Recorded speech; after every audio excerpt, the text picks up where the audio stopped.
is mainly spread by mosquitoes. There's specifically two types of mosquitoes that is spread. It's called Aedes aegypti and Aedes albopictus. I think that's how you pronounce that. It was discovered in 1947 in Uganda and the Zika forest, which is actually how Zika was named. It belongs to the Flaviaria family, and it's mostly mild symptoms, but it can actually be very serious for unborn babies or newborn babies. So the diagnosis is you usually gotta take an RT-PCR test during the first week of symptoms. Antibody blood tests can be used later, but it's not really used that much because it can be confused with other viruses as well. And diagnosis is really important for pregnant women. So how is Zika spread? So like I said, the main way the Zika is spread is by mosquitoes. The two types I said, Aedes aegypti and Aedes albopictus mosquitoes. Aedes aegypti are yellow fever mosquito, I think that's how you call them, and Aedes albopictus are Asian tigers mosquitoes.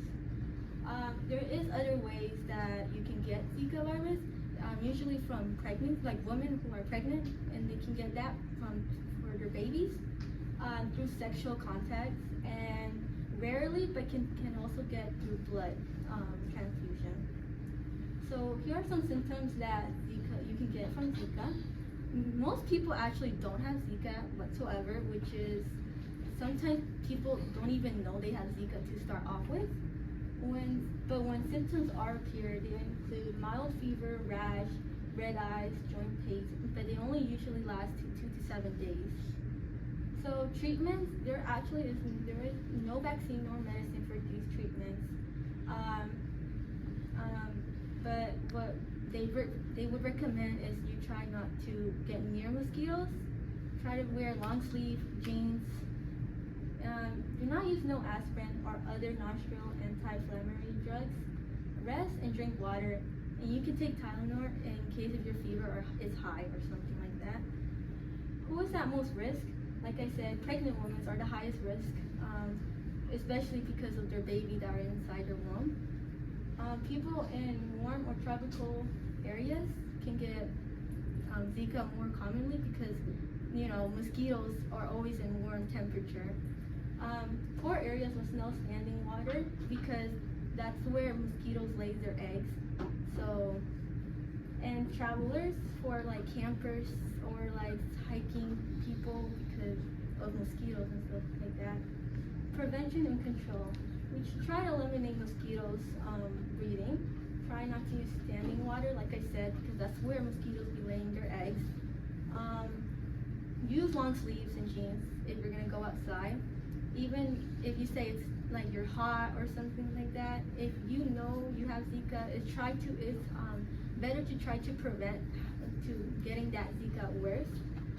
Practice safe sex to prevent spread, so you don't spread it to your partners or anybody else that your partner is going to spread it to.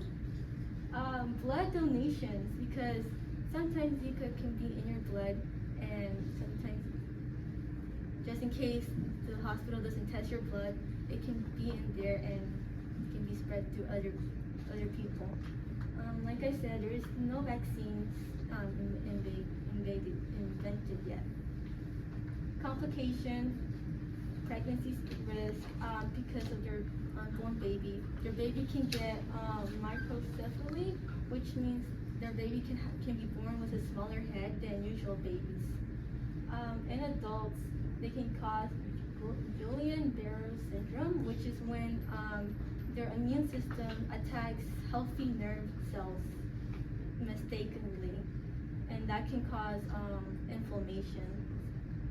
And it's really rare that you can get serious long-term effects. So my reflection while doing this is that even though Zika is not a serious virus, it can be very dangerous for unborn babies. And I know everybody here doesn't want their baby to be born with a small head.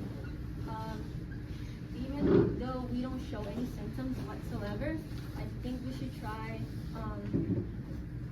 we should try to prevent Zika from happening or from getting another outbreak. And it's also important to learn about Zika. And these are my resources. In your research, did you see anything about hydrocephalus, the large brain? No, I did not.